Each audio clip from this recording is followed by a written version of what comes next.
Do you ever look back at those warm, familiar homes of the 70s and wonder what we lost along the way?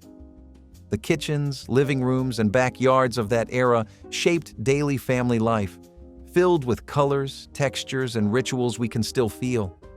But when sleek modern spaces replace them, do we gain comfort or quietly give something up? Avocado green appliances were more than just a color choice in the 1970s. They were a lifestyle. Kitchens across the country glowed with shades of avocado green, harvest gold, and burnt orange, giving families the sense of warmth and bold personality. The refrigerator, oven, and even the dishwasher all shared this palette, creating a coordinated look that felt fashionable and forward at the time. To step into a kitchen like this was to step into the heart of modernity, bright, daring, and unapologetically different from the stark whites of decades past. These colors were marketed as symbols of progress, a fresh start after the neutral and metallic tones of the 1950s and 1960s. Families often gathered around these colorful appliances with pride because they made the kitchen feel alive. But fast forward to today, and those bold shades are now seen as dated relics of a design era gone by. Stainless steel refrigerators, sleek white cabinets, and muted quartz counters dominate the modern landscape. Homeowners crave neutral, clean lines that can adapt to endless decorating styles rather than locking them into a single color palette. Where avocado green once made a statement, it now sparks nostalgia, sometimes even humor. Yet, for those who lived it, the sight of an avocado green fridge still recalls a time when kitchens were vibrant, cozy, and filled with the hum of family life. Wood paneling walls once transformed living rooms into dens of warmth, but also shadows. Dark faux wood panels lined the walls of countless suburban homes in the 1970s, creating a cozy but sometimes heavy atmosphere. Families gathered in these spaces, surrounded by walls that seemed to whisper of rustic cabins or gentlemen's clubs. The appeal was clear. Paneling was inexpensive, easy to install, and covered imperfections quickly.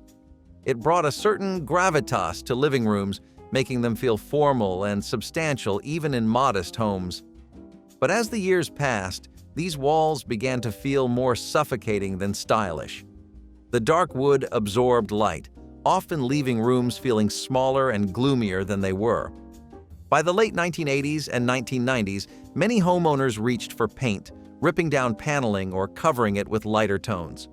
Today, modern living rooms lean toward airy palettes, with white, beige, or soft grays reflecting natural light. Open shelving and minimalist decor emphasize space rather than closing it in.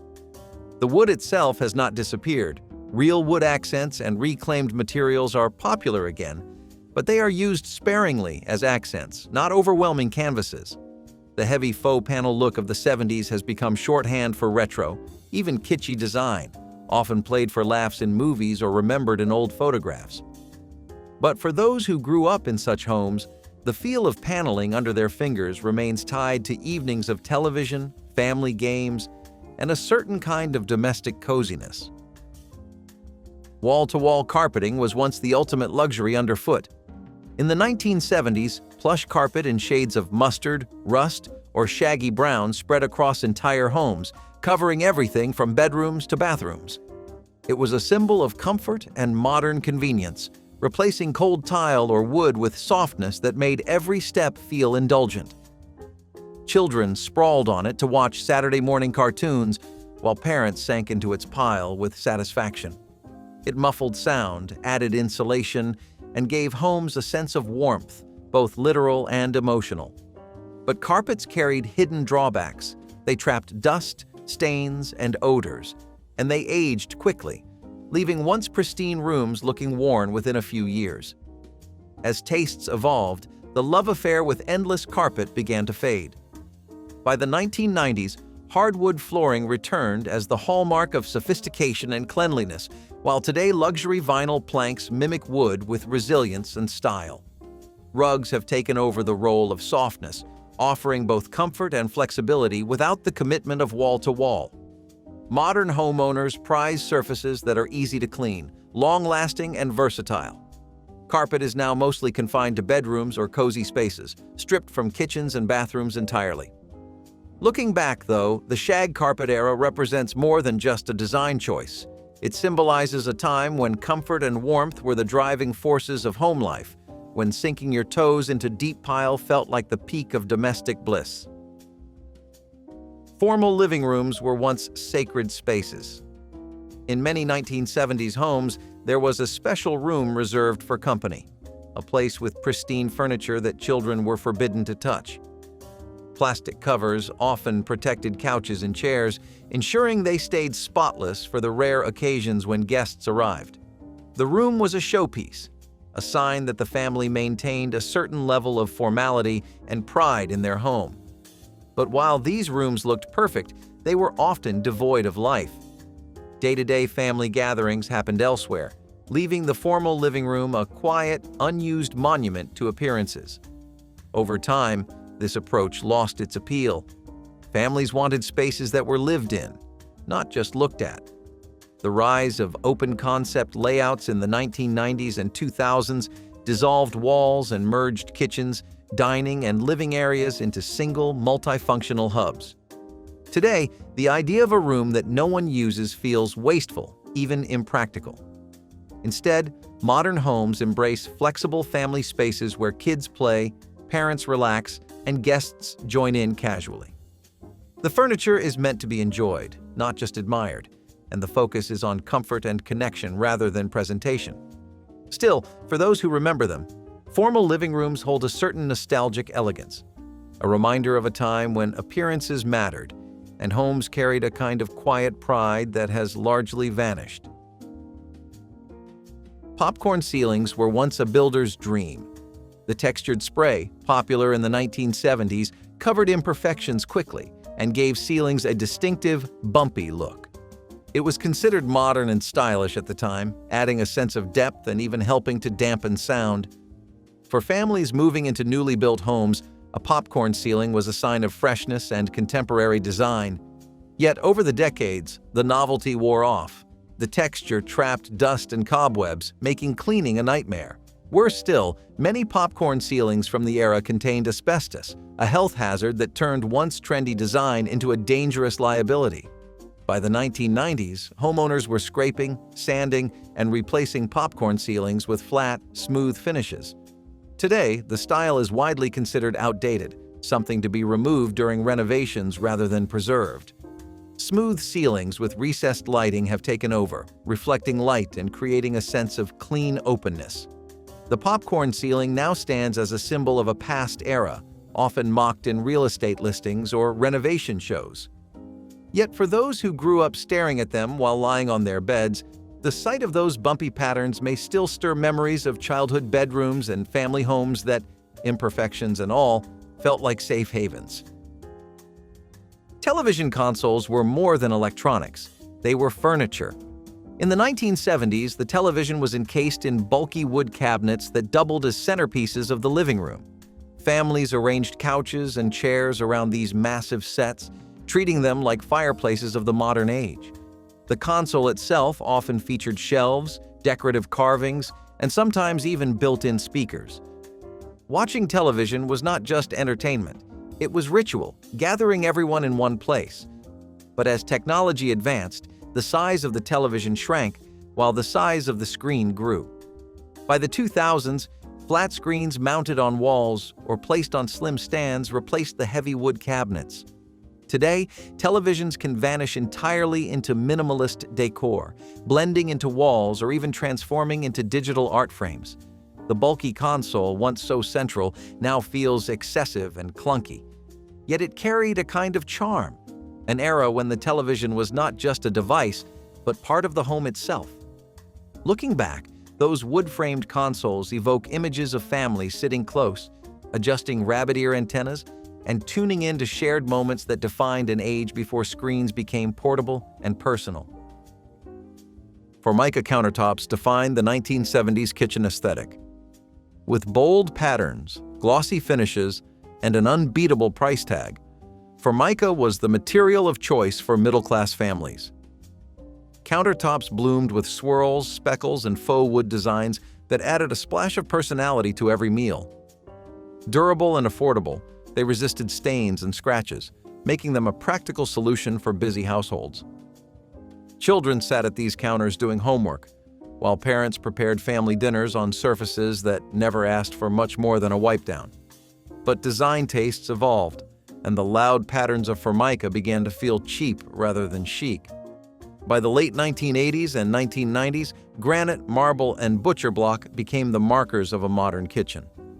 Today, quartz dominates, prized for its durability and subtle elegance.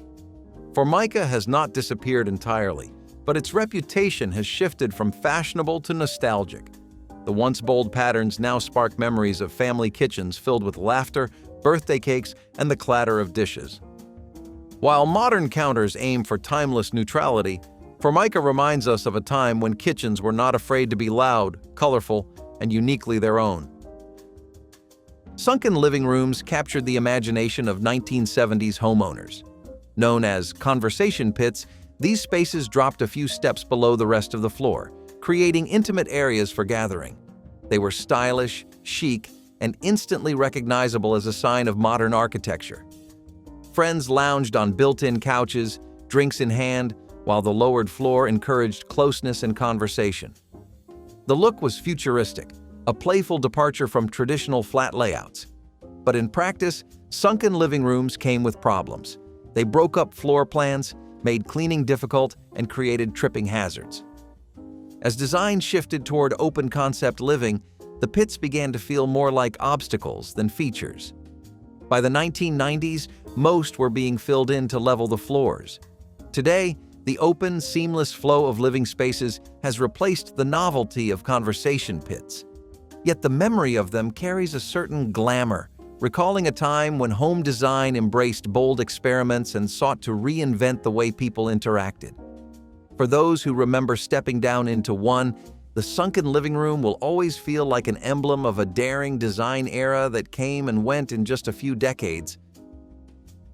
Heavy drapes and valances framed the windows of 1970s homes, cloaking rooms in thick fabrics and ornate folds. These curtains were meant to impress, giving living and dining rooms a sense of formality and weight. Deep burgundies, golds, and browns dominated, often matching the upholstery or carpets. The goal was elegance, privacy, and insulation from drafty windows. But the effect was often heavy, making rooms darker and smaller. Families lived with drawn curtains that kept out light, adding to the moody tones of wood paneling and carpeted floors. By the late 20th century, tastes shifted toward lighter, airier designs. Minimalist blinds, sheer panels, and simple roller shades replaced the layers of fabric, letting in natural light and opening up spaces. Today, windows are celebrated as focal points, framed with clean lines rather than hidden behind ornate dressings. Yet for those who grew up in such homes, the pull of a heavy drape still recalls mornings when sunlight struggled to break through, and evenings when curtains closed tight created a cocoon of comfort. Heavy though they were, those drapes framed memories as much as windows. Built-in intercom systems were the height of futuristic living in the 1970s. Families marveled at the convenience of speaking from one room to another without raising their voices. Parents called children to dinner through wall-mounted speakers, and music could even be piped through the house. It felt like something out of science fiction, a sign that technology was bringing homes into a new age. For many children, pressing those buttons and hearing voices echo back was endlessly fascinating. But as with many trends, the novelty faded. The systems were expensive to maintain, prone to breaking, and quickly outdated. By the 1990s, few homes still relied on them, as cordless phones and later cell phones took their place. Today, smartphones and smart speakers make intercoms obsolete, offering instant communication and music streaming with a single tap or voice command. Built-in panels now look clunky, frozen in time as artifacts of retro futurism. Yet for those who experienced them, they recall a moment when technology promised to make family life smoother, more connected, and a little more fun. Glass ashtrays once sat in nearly every room of the house. In the 1970s, smoking was not only common, it was expected, and ashtrays were both functional and decorative. They rested on coffee tables, side tables, kitchen counters, and even bathroom vanities. Some were clear crystal, some tinted amber or green, and many were heavy enough to double as paperweights. Guests would light up during visits, and homeowners made sure there was always an ashtray nearby. Smoking was part of socializing, part of daily routine, and ashtrays were treated almost like coasters or cups, an everyday necessity. But as attitudes toward smoking shifted, these glass fixtures went from household essentials to forgotten relics. By the 1990s, smoke-free homes became the standard, and ashtrays disappeared from living rooms, replaced by scented candles, diffusers, and plants. Today, the presence of an ashtray indoors feels like a time capsule, reminding us of how different social norms once were. For those who grew up in that era, the clink of a lighter, the curl of smoke in the air, and the sight of a heavy glass ashtray on a table still conjure memories of gatherings and routines that seem unthinkable in modern homes. Rotary phones mounted on kitchen walls were the lifeline of the household. With their long, coiled cords, these phones allowed parents to stir a pot of soup while cradling the receiver against their shoulder, or children to twirl absent-mindedly as they called friends. The rotary dial clicked rhythmically with each number, a sound that defined communication for decades. Mounted high on the wall, the phone was a shared tool, never private, and conversations often unfolded with family members listening in nearby. It anchored the kitchen as both a cooking space and a hub of connection. But technology moved quickly, and rotary phones gave way to push-button models, then cordless handsets, and eventually sleek cell phones that fit in a pocket. Today, the idea of standing tethered to a wall while making a call feels almost absurd. Modern kitchens no longer build space for landline phones, and communication happens instantly through handheld devices. Yet the memory of a wall-mounted rotary phone, its cord stretching across the kitchen as someone leaned against the counter, still lingers as a symbol of shared family life and the slower pace of communication in the 1970s. Oversized entertainment cabinets once dominated living rooms. These massive pieces of furniture were designed to house stereo systems, record players, speakers, and stacks of vinyl records. They were often made of dark wood, polished to a shine, and took up entire walls. Families gathered around them, sliding open cabinet doors to reveal the turntable or to select a record for the evening. The ritual of playing music was tied to these bulky units, which carried a sense of pride and modern sophistication. They were both functional and decorative, anchoring social spaces much like fireplaces once did. But as technology shrank, the need for such furniture faded. Cassette players, CD players, and eventually digital devices reduced entire systems to pocket-sized gadgets. Today, streaming services on phones and Bluetooth speakers have eliminated the need for large cabinets entirely.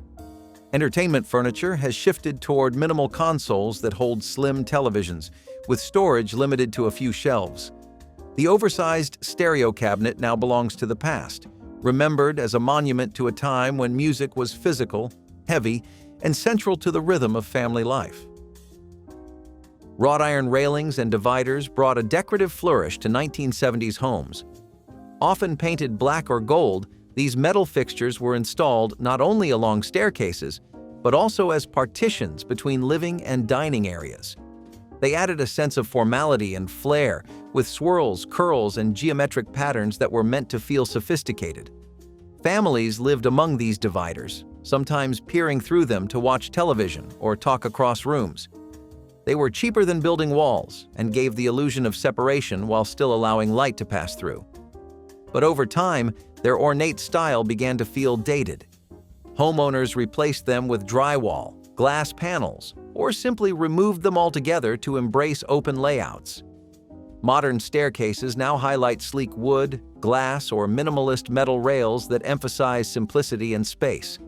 The wrought iron curls and twists of the past are mostly gone, resurfacing only in retro-themed renovations or as ironic nods to vintage design. Yet, for many, they recall evenings of leaning against the cool metal or running hands along the curved bars as children played. They were as much a part of daily life as the furniture itself. Patterned linoleum floors once defined kitchens and bathrooms across America. Bright colors, geometric patterns, and faux tile designs sprawled across homes in the 1970s, turning floors into bold statements. Linoleum was affordable, durable, and easy to clean, making it a practical solution for families with busy households. Children spilled juice or tracked mud, and the floor was quickly wiped down without worry. The patterns were sometimes dizzying, swirls of orange, green, or yellow that seemed almost too lively. But they gave homes a cheerful energy. Families accepted the trade-off of bold style for practical utility. Yet as design preferences evolved, linoleum lost its charm. By the late 20th century, homeowners turned to ceramic tile, stone, or hardwood for more timeless elegance. Today, waterproof laminate and luxury vinyl planks dominate, offering durability without the loud patterns. Modern kitchens favor subtle tones that let cabinets and countertops shine.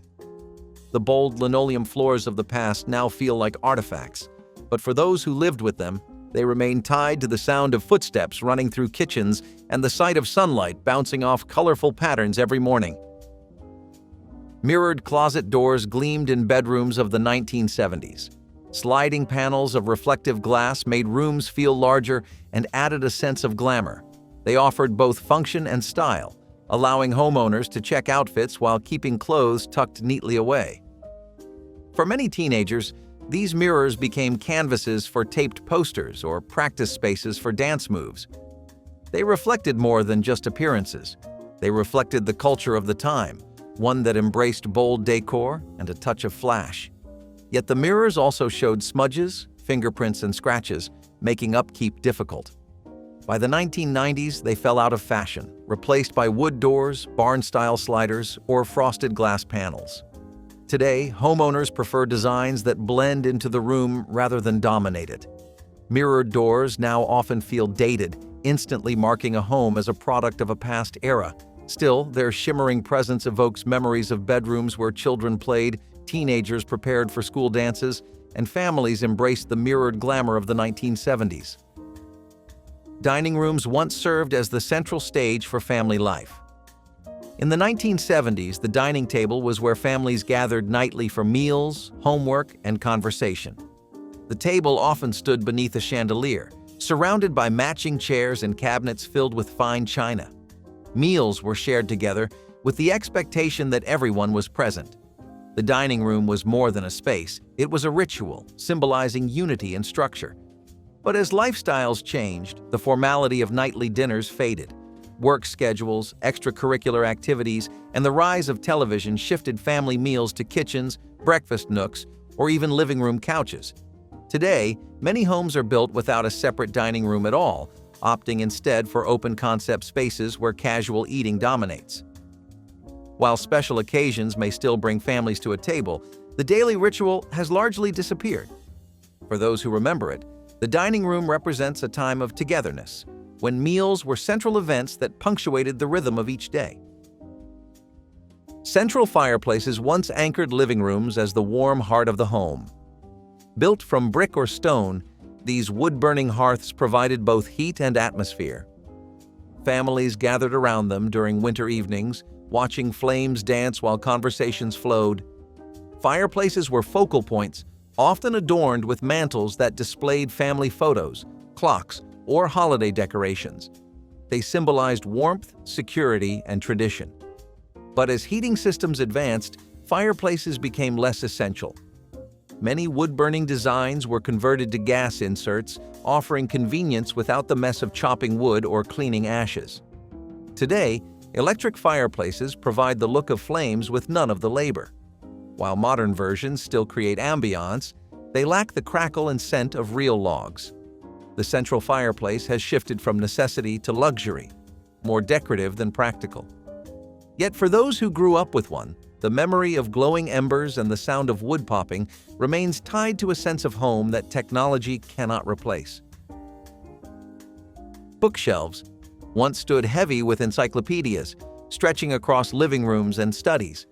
In the 1970s, owning a full set of encyclopedias was a mark of pride, a symbol of knowledge and aspiration.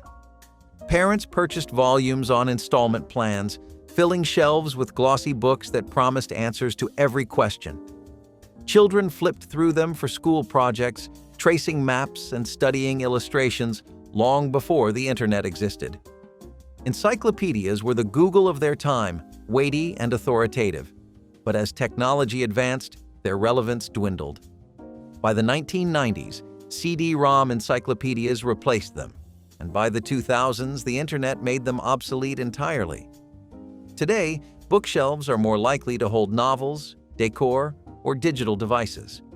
Google now lives in the palm of every hand, offering more information than any printed set ever could. Yet, the sight of an old encyclopedia set still sparks nostalgia, recalling evenings spent flipping pages, the smell of ink and paper, and the belief that knowledge could be neatly bound in volumes lining a wall. Concrete basement floors defined the underbellies of 1970s homes. These basements were utilitarian spaces, unfinished, cold, and often damp. Children played on bare concrete, surrounded by storage boxes, laundry machines, and sometimes the faint smell of mildew. They were spaces for practicality, not comfort, housing furnaces, freezers, and workbenches. Families might gather there during storms or use the space for makeshift play, but they rarely saw it as part of daily living. Over time, however, basements transformed. Homeowners began finishing them, adding carpet, drywall, and lighting to create usable square footage. Today, basements are often fully integrated into homes, serving as playrooms, home theaters, or gyms. The shift reflects not just design, but lifestyle, as families seek to maximize every inch of space. The bare concrete basement has largely disappeared, replaced by welcoming, functional areas. Yet for those who grew up with them, the echo of footsteps on cold cement and the chill of unfinished basements remain a vivid memory of homes that were practical first and comfortable second. Garage fridges became a suburban staple in the 1970s. Families installed second refrigerators in basements or garages, mainly to hold extra soda, beer, and leftovers. It was a sign of convenience and abundance. Having more cold storage meant you were prepared for parties, barbecues, or a growing family.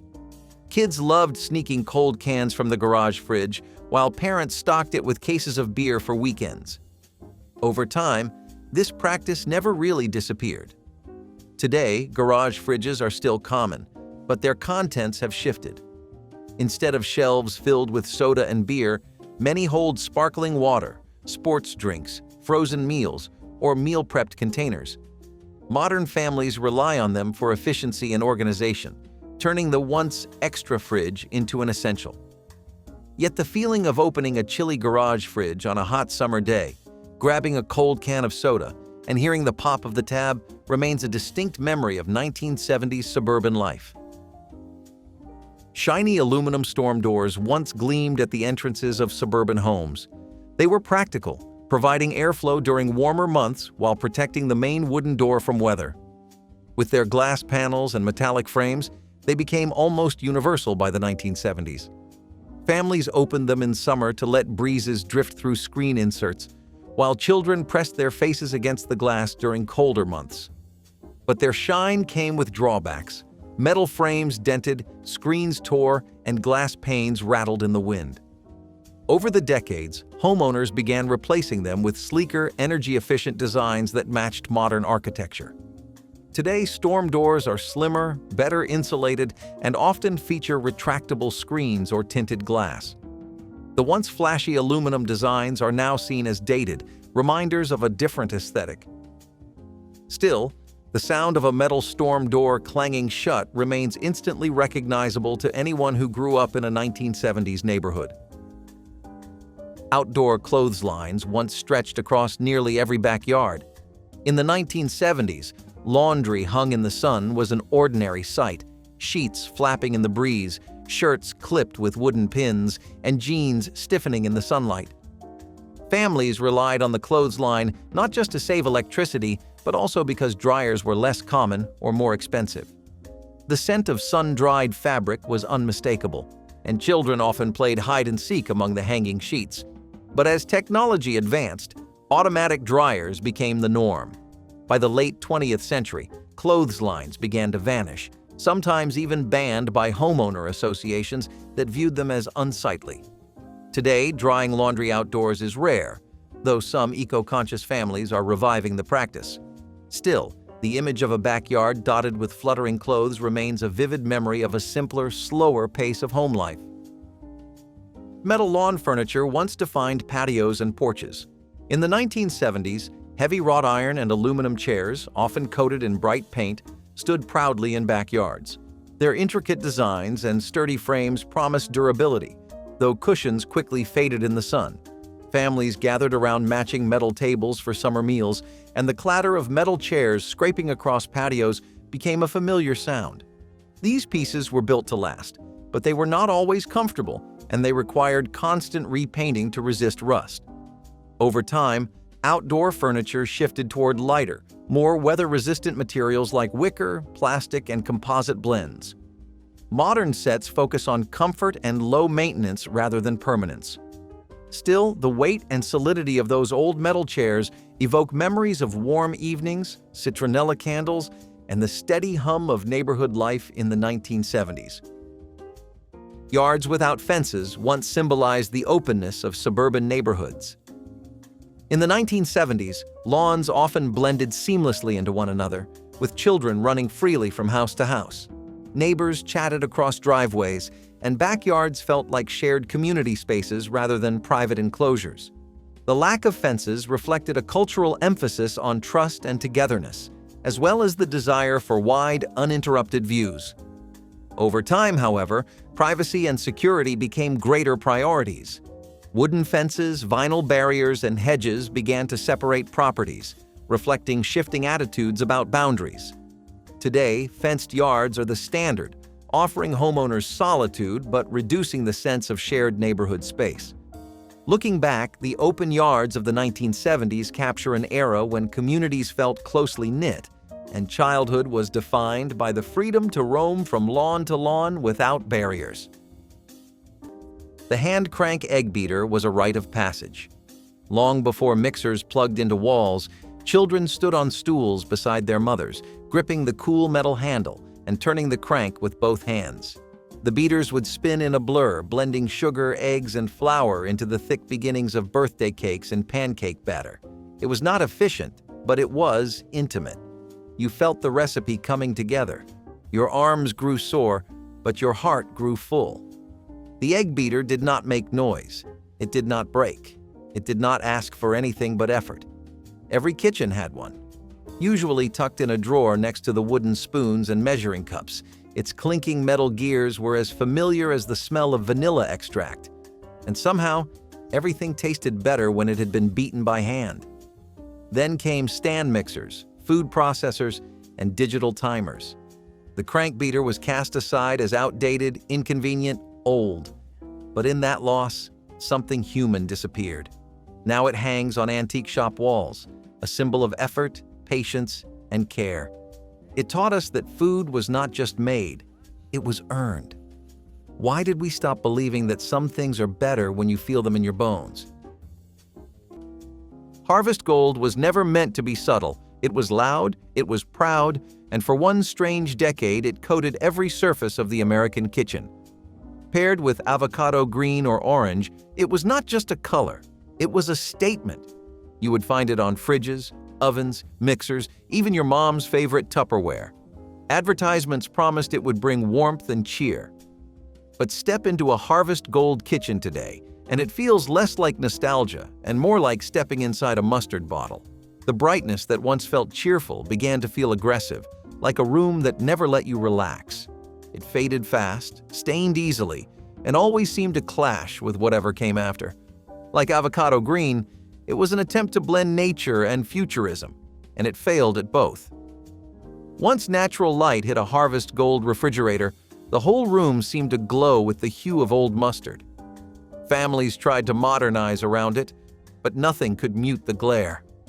And when the 80s arrived with chrome and pastels, harvest gold became the aesthetic equivalent of showing up in bell-bottoms to a wedding. Still, at least it stayed in its own space. The next design trend went everywhere and reflected everything. Let us talk about the rumpus room. If the living room was where adults behaved themselves, the rumpus room was where the kids got wild. Usually tucked away in the basement, this was the unofficial playground of every suburban household from the 1950s to the 1970s. Carpeted in wall-to-wall shag, lit by lava lamps, and often filled with beanbag chairs, dartboards, and mismatched furniture, the rumpus room was every child's dream and every parent's secret weapon. You could send the kids down there for hours, let them roughhouse, make noise, and burn off all that energy while the grown-ups enjoyed some blessed peace upstairs. It was not about looking nice, it was about cutting loose. Some had jukeboxes, others had board games stacked to the ceiling, and every now and then, you would find a couch that doubled as a trampoline. It was chaos, but it was controlled chaos. Over time, the idea faded as homes got bigger and open concepts took over. Now, everything is multifunctional. But there was something beautiful about a room that existed just for noise, mess, and memory making. The name says it all, rumpus. No rules, just vibes. But even in the loudest house, you still needed a way to call the kids upstairs. And you will not believe how we used to do that. Tucked quietly beneath the sink, the under-sink water heater was one of those features you never thought about, until it saved you 5 minutes in the morning. These little tanks provided instant hot water to just one faucet. Perfect for hand washing, quick dishes, or shaving if your sink doubled as a grooming station. Unlike the giant water heater in the basement, this one was small, efficient, and practically invisible. In homes where the main water heater was far away, these under-sink units made life easier. No waiting for hot water to snake through the pipes. But over time, centralized systems improved. Builders started planning homes with better plumbing routes. Energy efficiency standards changed, and these tiny tanks were declared unnecessary. Today, most have been removed or sit unplugged, collecting dust in old houses. But their legacy lives on in those first few seconds of hot water we all take for granted. Once, someone thought of that. Once, someone made it easier. When did we stop building for the little moments?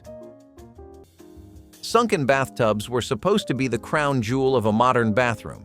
Sleek, seamless, sophisticated. The lowered tub, flush with the floor, created a luxurious, spa-like illusion. But in reality, they were a daily hazard, especially for children, seniors, or anyone trying to step out with wet feet. You had to crouch down awkwardly just to get in, then hoist yourself back out like climbing out of a trench. Slips were common. Cleaning them was worse, with mildew hiding in all the nooks around the base and edge. Some were surrounded by carpet, of all things, which soaked up water and turned into mold magnets. What was meant to feel like a high-end resort experience ended up as one of the most regrettable design choices in bathroom history. Even worse, the layout often forced the rest of the bathroom to feel cramped, sacrificing function for flair. These tubs were quickly replaced in the 80s and 90s by shower tub combos or freestanding options that were safer, cleaner, and far more practical. But stepping out of a sunken tub often meant stepping into another aesthetic misstep, one that tried to look timeless but crumbled under the weight of its own imitation. The cookie press was a piece of holiday magic that turned dough into art with nothing but a squeeze. With its interchangeable metal discs and ratchet-style handle, it could create dozens of perfect cookies in seconds, each one shaped like a flower, star, or tree. It was especially popular during the holiday season, when kitchens smelled of cinnamon and vanilla, and the radio played old Christmas tunes. The press made baking feel like a celebration. Kids would fight over who got to press the dough, and every batch felt like a tiny miracle. No rolling pin, no cookie cutter. Just one graceful push, and a perfect cookie appeared. The dough was usually soft and buttery, flavored with almond or lemon, and finished with a dusting of sugar or colored sprinkles. The cookie press was about more than efficiency. It was about beauty. It said your cookies could be delicious and delightful, but as store-bought cookies became more common, and as baking turned into a rare weekend chore instead of a family tradition, the press went quiet. It sits in the backs of drawers now, its discs scattered and forgotten. But for those who remember, it was a joy machine. When did we stop making food that felt like play? You would toss it in and forget about it. That was the beauty of the laundry chute. A small hatch built right into the hallway wall or bathroom cabinet, leading straight down into a hamper, or sometimes directly into the basement laundry room. Just open, drop, and go. These vertical passageways were like magic portals for dirty socks and sweaty gym clothes. No more lugging baskets down 2 flights. No more arguments about whose turn it was. You just lifted the flap and let gravity do the work. Kids treated them like secret tunnels. Parents treated them like a godsend. But like many good things, laundry chutes eventually went out of style. Safety concerns popped up, especially with young kids and pets. And then there was the fire risk, as an open shaft could let smoke and flames move between floors. Add in the rise of compact laundry machines on upper levels, and suddenly the chute became obsolete. But admit it, there is still something satisfying about the idea of chucking a shirt through the wall. And speaking of walls, wait until you hear about the windows that were not exactly windows. The electric hot plate built into the countertop was not meant to replace the stove. It was there for the in-between moments, the simmering, the reheating, the lonely cup of soup on a gray afternoon. It looked like a single stovetop coil embedded right into the counter, usually near the sink or beside the coffee station.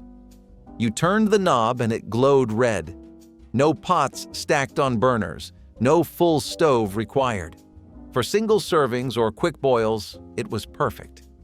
They became especially popular in the 1950s and 1960s during the height of the modern kitchen boom. They were sleek, functional, and felt futuristic. But they came with risks. Open coils got hot fast, stayed hot longer, and were sometimes forgotten.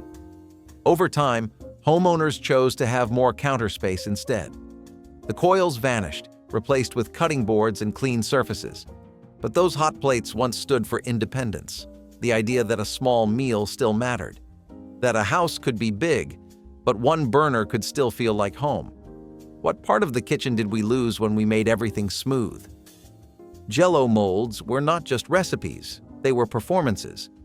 In the 1950s and 1960s, these shimmering towers of gelatin were the pride of dinner tables and potlucks alike.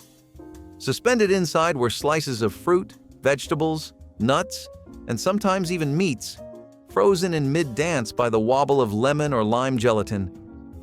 The molds themselves were often metal, shaped like flowers, domes, or decorative rings. Housewives practiced their releases with reverence, praying the mold would slide out cleanly with a satisfying thwack. The result? A glossy, surreal centerpiece. Guests gasped, children poked. Recipes were passed from neighbor to neighbor, each claiming their version was best. But these creations were not just about looks. Jell-O was cheap, shelf-stable, and forgiving. It let families stretch their ingredients during lean times. It made leftovers glamorous, and it brought a little joy to a time when people needed something bright and strange and wonderful. Eventually, tastes changed. Molds disappeared into cabinets. Jell-O became a snack cup. But for decades, it was art, it was pride, and it was love in a ring-shaped dish. When did we stop celebrating the food that made us smile before it ever touched our lips? The kitchen was the heart of the 1970s home, and avocado green was its crown jewel. At least, that is what the designers claimed. Appliances from toasters to refrigerators were coated in this earthy green, a color meant to feel natural and calming. But instead of evoking gardens and freshness, it often made kitchens feel dim, claustrophobic, and permanently stuck in the past. Imagine walking into a kitchen where every appliance matches the color of an overripe avocado. At the time, it felt sleek, stylish. But once that color started to fade, or clash with updated counters and cabinets, it became painfully clear that avocado green was never going to age gracefully. What once felt trendy now felt like a permanent bad decision baked into your kitchen. As tastes shifted toward lighter, brighter spaces, avocado green quickly became a design cliché. By the time the 1980s rolled in with its love for chrome and white laminate, avocado green kitchens became the punchline to a joke about bad design choices. Today, they serve as a visual reminder that what is trendy now might become embarrassing later. But green was not the only color we overcommitted to. There was another hue that infiltrated every home and overstayed its welcome, especially underfoot. It was the original shortcut for busy kitchens, long before microwaves or DoorDash deliveries. Right there in the wall, usually between the kitchen and dining room, was a little opening known as a pass-through window. Not big enough to walk through, just big enough to pass a steaming pot of mashed potatoes or a stack of plates. It was part convenience, part conversation starter, and part dinner-time drama stage. You could poke your head through and call out, "Who wants seconds?" Or you could slide a dish over without juggling it across the carpet. In bigger homes, they were framed out in wood or tile with little ledges to rest a casserole on. In smaller homes, they were purely functional, a hole in the wall that saved Mom 10 steps at every meal. Some even had shutters or swinging doors, so you could close the kitchen once dinner was served. But eventually, open-concept living took over. People tore down the wall entirely instead of carving a window into it. And just like that, the pass-through became passé. Still, it had its charm. It turned dinner into a kind of performance. But if passing potatoes through a hole in the wall sounds odd, imagine burning your garbage in a machine tucked right next to the toilet. If your grandmother had a nutmeg grater drawer, you already know this was not about convenience. It was about pride. Tucked away like a secret compartment, this tiny wooden drawer usually had a built-in metal grater inside, fixed to the bottom or back wall. You would slide it open, pop in a whole nutmeg, and grate just enough to finish your pumpkin pie or rice pudding. It was oddly luxurious for such a tiny task. People swore that freshly grated nutmeg was leagues above the powdered kind from the store. And in kitchens that ran on rituals, this mattered. Nutmeg had a smell that meant something. Holidays, Sundays, a warm drink on a cold evening. It was the finishing touch, the kind of detail that showed you cared about flavor, not just filling bellies. One twist of that drawer and the kitchen felt instantly more personal. But as time went on, spice blends got pre-mixed, and the grater drawer seemed too specific for modern use. Most disappeared when newer cabinets came in. The metal rusted, the drawer warped, and eventually it was either nailed shut or tossed out with the old silverware. But once, it was a mark of a thoughtful kitchen, one where flavors came from effort, not a jar. Next time you taste store-bought eggnog, ask yourself, what tiny traditions did we leave behind? Bathroom incinerators were exactly what they sound like. Tiny metal boxes installed near the toilet, designed to burn trash right on the spot. Sounds efficient, right? Maybe. But also, just a little bit terrifying. These units were popular for a short time in the mid-20th century, mostly in homes that were obsessed with cutting-edge convenience. They were meant for tissues, cotton balls, wrappers, and small bits of waste, not, let us be clear, diapers or anything major. You would flip a switch, hear a low hum, and then wait while your trash slowly vanished into ash. It was like having a personal bonfire inside your bathroom. Some even came with a little chimney that vented outside. Of course, the smell was something. And safety? Let's just say it was a different time. These machines were prone to overheating, and if you put the wrong thing in, you might get more flames than you bargained for. Eventually, people realized that trash cans and weekly pickups were a whole lot safer, so the bathroom incinerator quietly disappeared, along with the era of lighting your garbage on fire next to your shampoo. But while the bathroom was heating up, the beauty routines of the day were getting pretty cool. And I mean that literally. Just wait until you see the hairdryers. The step-down bathtub was supposed to bring spa-level relaxation into your home. Instead, it brought stubbed toes, twisted ankles, and more than a few emergency room visits. These sunken tubs looked sleek in design magazines, especially when surrounded by lush ferns and candlelight. But reality hit hard the moment you tried to use one. They were awkward to get into, nearly impossible to clean, and posed a serious risk to anyone with limited mobility. The edge was invisible to the untrained eye, so guests would stumble, kids would fall in, and elderly family members avoided them altogether. On top of that, the plumbing was often complicated. The water lines were hard to access, and the moisture around the recessed area led to mold problems. For a feature that took up so much space, the step-down tub delivered very little comfort in return. And unlike a regular tub, you could not just swap it out. It was built into the foundation. Expensive to install, expensive to remove, and all too easy to regret. But even if you managed to climb out in one piece, your next problem was likely waiting for you in the kitchen. The Teasmade was not just a novelty. It was a revolution in how mornings began. A combination alarm clock and tea maker, it became a fixture in British bedrooms and a curious but beloved import in mid-century American homes.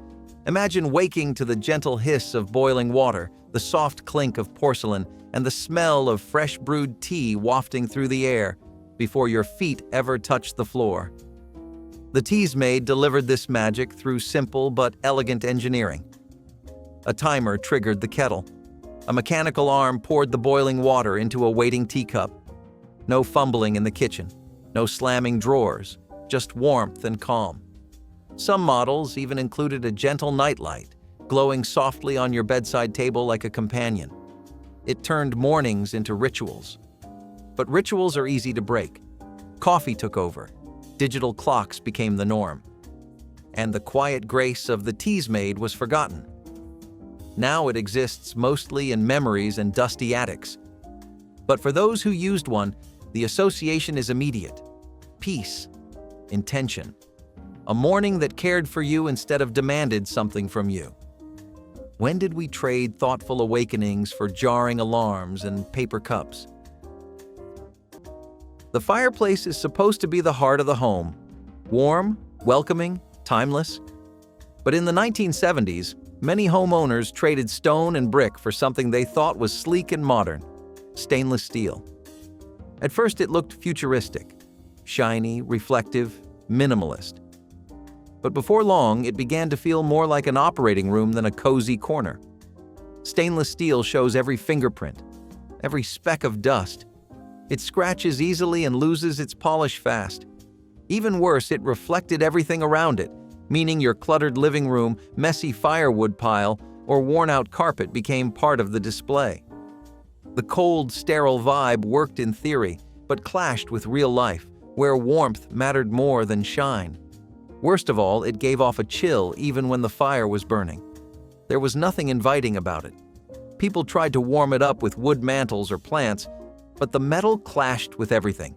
And once trends shifted toward rustic charm and farmhouse style, those sterile fireplaces looked completely out of place. Replacing them meant pulling apart walls and reworking vent systems. Most just got covered up or ignored.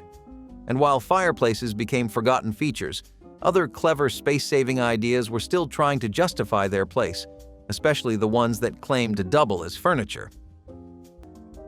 It is one of those things you barely notice until it slides into action: pocket doors.